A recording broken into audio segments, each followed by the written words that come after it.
Hello बच्चों, कैसे हैं आप लोग। I hope everyone will be fine.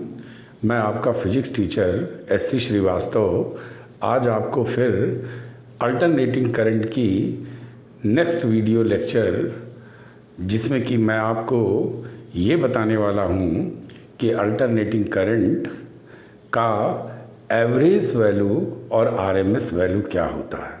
इसके पहले मैंने पहले वीडियो लेक्चर में ये बताया था कि what is meaning of alternating current, और उसके बाद मैंने इक्वेशन ऑफ अल्टरनेटिंग वोल्टेज और अल्टरनेटिंग करंट फाइंड किया था। इसके बाद मैंने V और I का ग्राफ T के रिस्पेक्ट में भी ड्रॉ करके दिखाया था। आज मैं जो आपको बताने वाला हूँ एवरेज अल्टरनेटिंग वोल्टेज या करंट, ये दो तरह से निकाल कर दिखाऊंगा। तो पहले आप ये देखिए कि एक अल्टरनेटिंग वोल्टेज या अल्टरनेटिंग करंट को का एवरेज वैल्यू निकालेंगे तो इन जनरल आपको क्या एक्सपीरियंस होगा। आप देख रहे हैं ये V और I के बीच में है, T के रिस्पेक्ट में भी ले सकते हैं इसे। तो आप देख रहे हैं कि हाफ साइकिल पॉजिटिव और हाफ साइकिल नेगेटिव है। तो देखने से ही लग रहा है कि अगर एवरेज निकालेंगे तो ज़ीरो आएगा, लेकिन किस तरह से हम लोग एवरेज मैथमेटिकली निकालते हैं ये यहाँ मैं आपको बताने की कोशिश करूँगा। आप जानते हैं I = होता है Q/T, यानी I Q और T दोनों पे डिपेंड करता है। अब एवरेज I का अगर निकालना है तो हमको टोटल Q पता होना चाहिए, और टोटल Q निकालने का जो मेथड है वो ये कि I = dQ/dt से सबसे पहले dQ = जब आप निकालेंगे तो I × dt मिलेगा, और फिर इंटीग्रेट कर दीजिए। तो इंटीग्रेट करने के बाद टोटल Q आपको मिलने वाला है I × इंटीग्रेशन ऑफ dt। इससे ये पता चलता है कि अगर मैं इसकी टोटल वैल्यू यानी एवरेज निकालना चाहूँगा तो Im = I × dt होना चाहिए, और इसमें जब ये T लेंगे तो टोटल T के लिए dt निकालना पड़ेगा यहाँ भी। तो एक तरह से देखा जाए तो एवरेज वैल्यू के लिए ये हमें चाहिए। अब इस एवरेज वैल्यू के लिए ये भी ध्यान में रखना है कि अगर आप होल साइकिल निकाल रहे हैं, जैसे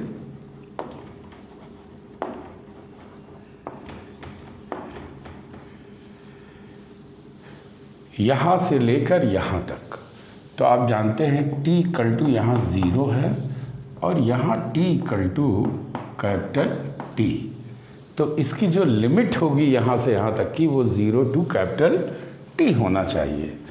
तो देखिए किस तरह से इस अल्टरनेटिंग करंट का एवरेज हम लोग निकालेंगे। I = I0 sin ωt होता है, क्योंकि ये जिस तरह का ग्राफ है उसका इक्वेशन मैंने आपको पीछे भी बताया था, यही होता है। तो जब आप यहाँ पे लेंगे तो I0 sin ωt × dt ये मिल जाएगा इसकी जगह, और यहाँ पर होगा dt। लेकिन अब जो लिमिट लेंगे वो 0 to T, इधर भी जो लिमिट लेंगे वो 0 to T = Im। अब ज़रा इसको सॉल्व करके हम लोग देखते हैं क्या आता है। तो आप अच्छी तरह से जानते हैं इसको इंटीग्रेट कैसे किया जाता है। I0 इनटू, इसको जब आप इंटीग्रेट करेंगे तो ये आएगा minus cos omega T upon omega, ये वैल्यू आएगी इसकी from 0 to t upon D t का आएगा टी फ्रॉम 0 टू टी। तो आपने देखा कितना आसानी से ये इंटीग्रेट हो गया। अब इसमें जितने कांस्टेंट्स हैं जैसे ओमेगा, इसको आप बाहर भी कर सकते हैं। और फिर उसके बाद एक बात और कि ओमेगा इक्वल टू आप 2 पाई बाई टी, जो कि आप पहले पढ़ चुके हैं, ये रख दीजिए। जब यहाँ पे ये लेंगे तो देखिए क्या मिलने वाला है, आई नॉट अपॉन ओमेगा, इसके बाद minus cos 2 pi by t into capital T, यहाँ माइनस है तो प्लस हो जाएगा, और फिर क्या आएगा cos 2 pi by t into ये लिमिट 0। तो इस तरह से यहाँ पर क्या मिलेगा, T2 यानी T माइनस 0। तो ये आई एम इक्वल टू निकल आया। देखा आपने, ये पूरे के लिए यहाँ पर ये इससे कैंसिल हो रहा है, ये कॉस 0 ही हो जाएगा पूरा। तो इसका मतलब ये हुआ कि अगर इसे हम सॉल्व करें तो आई नॉट अपॉन ओमेगा, ये माइनस कॉस 2 पाई है तो -1 हो गया, ये कॉस 0 है तो +1 हो गया। यहाँ पर कैपिटल टी आएगा तो आप देख रहे हैं कि -1 + 1 इट मीन्स 0, यानी for whole cycle average current will be 0। आधे चक्र के लिए, पूरे चक्र के लिए या होल साइकिल के लिए आई एम की वैल्यू 0 आती है। अब अगर मैं हाफ साइकिल के लिए निकालूं तो फिर 0 नहीं आना चाहिए, चाहे इस हाफ साइकिल की बात करूं या इसकी। तो देखिए इसके लिए क्या करेंगे, I naught sine omega T into D T upon D T. अब देखिए क्या चेंज हमने किया, केवल हाफ साइकिल के लिए लेंगे तो 0 से t इक्वल टू 0 से t इक्वल टू t/2 तक लेंगे, चाहे यहाँ से यहाँ ले लीजिए चाहे यहाँ से यहाँ ले लीजिए। तो इसमें जो इंटीग्रेट होगा वो t/2, 0 to t/2। बाकी सारा का सारा इंटीग्रेशन जैसे मैंने यहाँ किया है वैसे मैं आगे कर सकता हूँ। तो देखिए यहाँ पर क्या होगा, I M is equal to I not minus cos omega T upon omega from 0 to t/2, और यहाँ क्या होगा t0 to t/2 is equal to I M. ये मिल गया। अब फिर उसी तरह से सॉल्व कर लीजिए तो आएगा I M equal to I not by omega, और यहाँ पर minus cos 2 pi by t into t/2, ये लिमिट आप रखेंगे t/2, और माइनस प्लस हो जाएगा कॉस जब यहाँ ज़ीरो रखेंगे तो सारी वैल्यू ज़ीरो हो जाएगी, तो ये cos ज़ीरो ही कर दीजिए इसको, और फिर अपॉन t बाई 2 माइनस 0। तो देखिए ये वैल्यू इससे कैंसिल हो गई, यहाँ से ये -2 से 2, तो cos पाई आएगा, और cos पाई क्या होता है -1, तो -1 और ये -1 मिलके प्लस हो जाएगा। तो अब जो आपको मिल रहा है वो 2 ये I0 अपॉन ओमेगा t। ये वैल्यू आप बहुत अच्छी तरह से समझ सकते हैं क्या है। Omega equal to 2 pi by T, तो यहाँ क्या आ जाएगा omega T equal to 2 pi. तो देखिए 2 I0 upon pi is equal to IM, या आप इसे सॉल्व कर दीजिए तो यह आ जाएगा 0.637 I0। यहीं पर एक बात और बोल दूं कि प्लस में लेंगे तो ये हाफ साइकिल होगा, और माइनस में लेंगे तो ये हाफ साइकिल होगा। यहाँ भी उसी तरह से प्लस माइनस कर सकते हैं। तो इस तरह से आप देखते हैं कि I के लिए ये वैल्यू आपको मिल जाती है। अगर मैं इसी का एवरेज वोल्टेज निकालूंगा तो भी यही वैल्यू आएगी, +-2 V0 अपॉन पाई, या ±0.637 V0। तो इस तरह से आप हाफ साइकिल का जब निकालेंगे तो कोई वैल्यू आपको मिल जाएगी। समझ में आया? तो मैंने आपको होल साइकिल के लिए और for half cycle of alternating current निकाल के दिखाया। एवरेज वैल्यू निकालने का एक तरीका और भी है, और वो ये कि अगर इस अल्टरनेटिंग वोल्टेज या करंट के लिए सबसे पहले क्या करें कि इस वोल्टेज का या करंट का स्क्वायर कर दें। स्क्वायर करने से क्या होगा कि ये पॉजिटिव है तो पॉजिटिव रहेगा, लेकिन ये पॉजिटिव है जो नेगेटिव साइकिल है ये भी पॉजिटिव हो जाएगा। फिर स्क्वायर करके उसका मीन निकालें, औसत निकालें, और जो भी मीन निकल कर आता है उसका स्क्वायर रूट कर दें।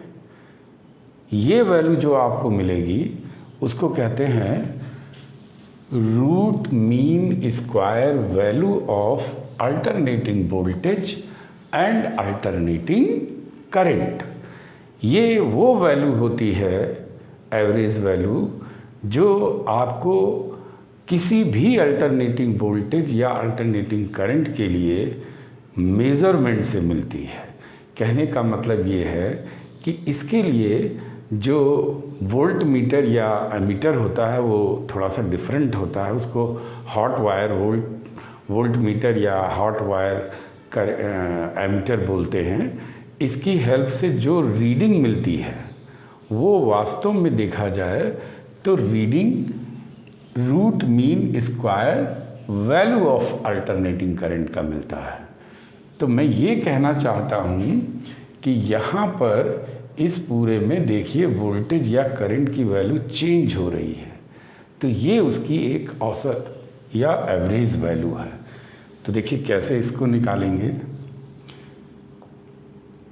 सबसे पहले मैंने क्या कहा आई, फिर कहा स्क्वायर कर दीजिए, और फिर उसके बाद इसका मीन ले लीजिए। तो यहाँ पर क्या करेंगे आप, सबसे पहले आई स्क्वायर किया हमने और फिर डी टी कर दिया, यहाँ भी वही कर देंगे। अब इसके लिए 0 से लेकर टी तक आप ले सकते हो होल साइकिल के लिए, क्योंकि यहाँ आपने स्क्वायर किया है। अगर इस तरह का अल्टरनेटिंग वोल्टेज या करंट है तो उसका equation I is equal to I naught sine omega T होता है। तो आप इसमें इसकी वैल्यू को पुट कर दीजिए। जब पुट करेंगे तो देखिए यहाँ मिलेगा I naught square sine square omega naught into D T upon 0 to T D T 0 to T ये। अब इस एवरेज को निकालने के लिए इसको थोड़ा चेंज करना पड़ेगा। मैथमेटिक्स के स्टूडेंट जानते होंगे कि cos 2a इक्वल टू ये 2a हो गया is equal to 1 minus 2 sine square a। तो a की वैल्यू यहाँ ओमेगा टी है। इससे जब ये वैल्यू निकालेंगे तो आएगा sine square omega T equal to 1 minus 2 omega T upon 2। इस वैल्यू को यहाँ पर पुट कर दीजिए तो देखिए 2 कांस्टेंट मिलेगा और इसको इंटीग्रेट करेंगे तो हमें t मिलेगा और 0 टू t ये लिमिट अगर पुट करेंगे तो कैपिटल T हो जाएगा। तो ज़रा ध्यान से देखिए कि इसमें हमें क्या क्या चेंज करने हैं। सबसे पहले तो आई नॉट स्क्वायर हो गया, फिर अपॉन 2 कर दीजिए और integration from 0 to t 1 minus cos 2 omega T into D T upon ये हो जाएगा t 0 to t is equal to I square का 12, यानी अभी स्क्वायर मीन है, रूट नहीं है। तो अब ज़रा देखिए कि इसको किस तरह से नेक्स्ट स्टेप में इसका इंटीग्रेशन करते हैं। ये हो जाएगा स्मॉल टी, ये हो जाएगा cos 2 omega T upon 2 omega, sorry cos sine हो गया, sine 2 omega T upon 2 omega from 0 to T. और इसका क्या हो जाएगा, केवल t। तो इस तरह से आपको यहाँ तक एवरेज मिला। अब मैं इसको यानी लिमिट्स को यहाँ पुट करूँगा तो आप देखिए क्या क्या मिल रहा है। आई naught square upon 2t, 2t इसलिए कर रहा हूँ कि ये डिवाइड में है तो यही आ जाएगा। यहाँ जब रखेंगे तो ये आएगा t minus sine 2 into 2 pi by T अब इंटू कैपिटल T। देखा आपने, ये 2 और यहाँ हो गया 2 pi by t into T, ठीक है ना, और अपॉन 2 ओमेगा। फिर जब आगे आप इसमें माइनस करेंगे और ये वैल्यू पुट करेंगे तो देखिए यहाँ क्या आ जाएगा 0 और यहाँ क्या आएगा, माइनस है तो ये हो जाएगा प्लस। लेकिन एक बात है कि जब 0 रखेंगे तो ये तो सारा 0 हो जाएगा, तो साइन 0 ही कर दीजिए upon 2 omega is equal to I square का बार। अब इसे सॉल्व करें अगर तो देखते हैं कि साइन 0 तो 0 ही होता है, तो ये तो दोनों 0 हो जाएगा, यहाँ आएगा sine 4 pi, it is also 0. It means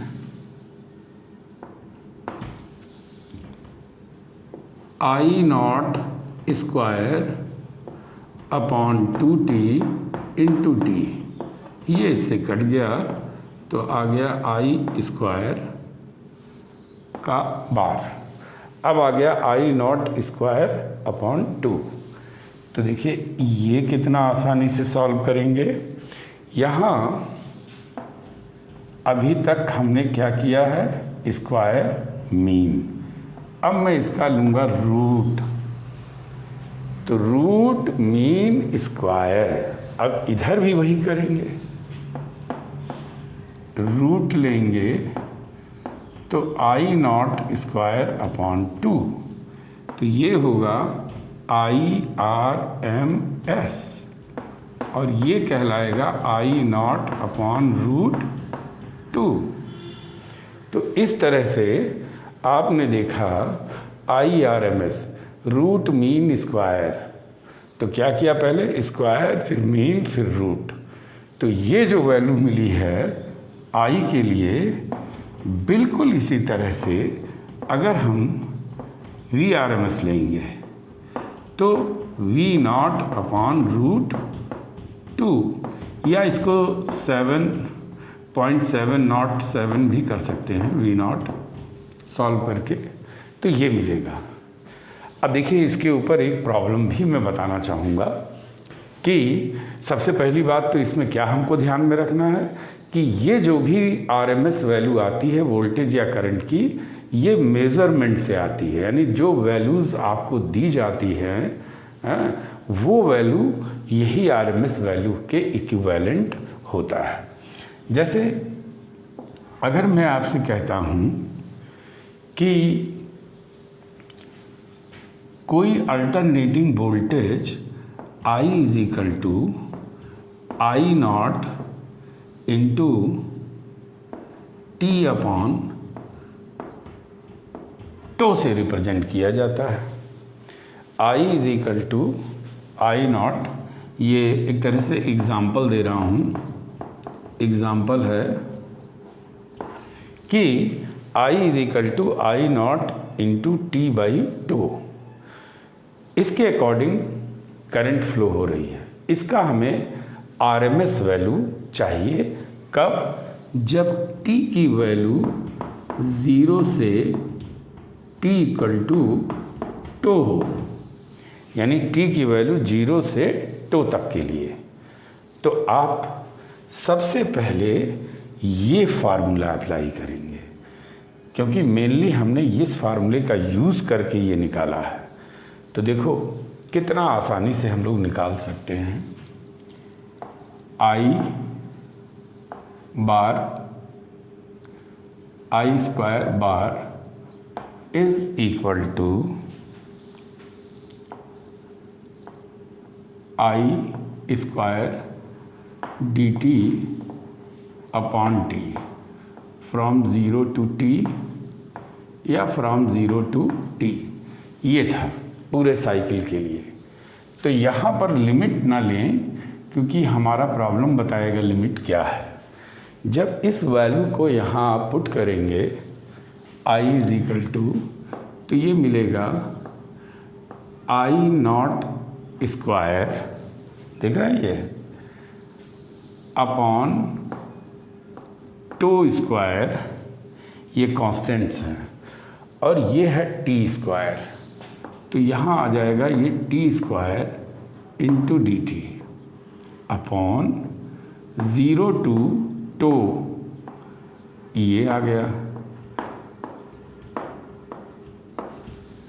ठीक है. अब इसको कैसे सॉल्व किया जाए? तो बहुत आसान है. ये लिमिट हमें दिया है 0 से टो तक. इसके बीच में हमें RMS की वैल्यू फाइंड करनी है. आप देखिए इसके लिए आई नॉट स्क्वायर, इसका जब इंटीग्रेशन करेंगे तो आएगा T cube upon 3 0 to two और इसका जब करेंगे तो आएगा t 0 to टो, ये मिल जाएगा। अब ज़रा देखिए इसमें किस तरह से सॉल्व किया जाएगा। 1/3 तो कांस्टेंट है, इसे बाहर कर दीजिए, और इसमें जब लिमिट रखेंगे तो बहुत आसानी से आपको इसकी वैल्यू मिलती हुई दिख रही होगी। यहाँ पर टू स्क्वायर कर दीजिएगा, ये जैसे था, तो देखो ये मिलेगा I0 स्क्वायर अपॉन 2 स्क्वायर, और यहाँ मिलेगा 2³ अपॉन 3 माइनस 0, और यहाँ मिलेगा 2 माइनस 0, 2 माइनस 0। ध्यान से देखें तो पूरा सॉल्व होने के बाद I0 square into 2³ upon 2 square into 2, तो ये क्या हो जाएगा 2³, और ये 1/3 is equal to I0 square का एवरेज। अब देखो आप बड़े आसानी से ये कैंसिल हो रहा है, तो सॉरी ये I रहेगा, I बार ये आ गया। अब ज़रा ध्यान से देखें तो केवल I0 स्क्वायर अपॉन 3 है, इसका इधर रूट ले लीजिए, इसका इधर रूट ले लीजिए, तो ये आएगा IRMS is equal to I0 upon √3, ये आ गया इसकी एवरेज वैल्यू। तो इस तरह से आपने देखा कि हम लोग कितना आसानी के साथ अगर कोई वैल्यू इक्वेशन दे रखी है और आरएमएस वैल्यू फाइंड करनी है तो इस सिंपल से फार्मूले का यूज़ करके निकाल सकते हैं। तो आज मैंने आपको average value of alternating voltage and current दो तरह से फाइंड किया करके दिखाया। ये जो सेकंड तरीका मैंने बताया, इसमें मैं आपको फिर से एक बार बता दूं कि ये वही रीडिंग वाली वैल्यू आती है आरएमएस, जब अल्टरनेटिंग वोल्टेज या करंट को हम रीडिंग के फॉर्म में लेते हैं तब। तो इस तरह से अगले वीडियो लेक्चर में मैं इसके आगे डिफरेंट टाइप के सर्किट्स बताने वाला हूँ। तो आज का ये वीडियो लेक्चर अगर आपको अच्छा लगा हो, समझ में आया हो, तो आप इसे लाइक करें, ढेर सारे लोगों में शेयर करें, और अगर नए सब्सक्राइबर हैं तो इस चैनल को सब्सक्राइब करिए। Thank you.